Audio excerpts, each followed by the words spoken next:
Yeah, that's right. We're talking about gel nail polish, right? And for one local woman, what she learned from her doctor was enough to make her hang up the gel and make a switch.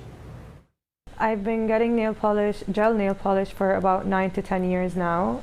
I get them done every 2 to 3 weeks. Yara has always been a fan of gel manicures. It makes my nails look very shiny and hardens them. It also lasts longer. But when she noticed her nails getting really weak, she started to ask questions. I couldn't go on one day without having gel polish on my nails because they would just break easily. She turned to Dr. Farah Mustafa, a dermatologist and the director of laser and cosmetics at Tufts Medical Center. The advice was simple. And she recommended that I stop getting gel nail polish done. I was counseling patients or trying to steer them in other directions or alternatives. Dr. Mustafa says she's been worried about gel manicures for years.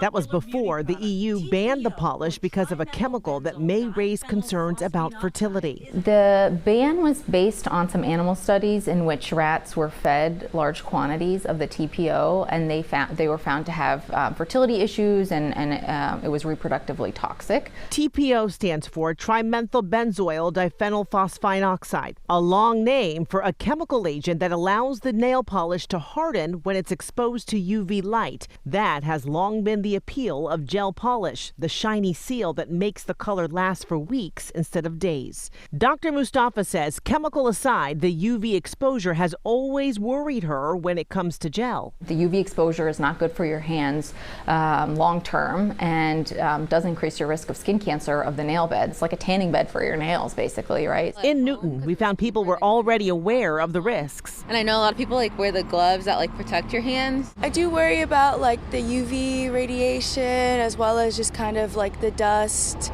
the chemicals. A lot of my friends do it. Well, not anymore. For Yara, it was enough to make her hit pause, even though she admits she loves gel polish. I'm going to try my best to stick with it. I'll probably do it occasionally when I have a wedding or something to celebrate and where I need my nails to stay, or if I'm going on a trip. But for now, day to day, I think I'm going to stick to regular nail polish.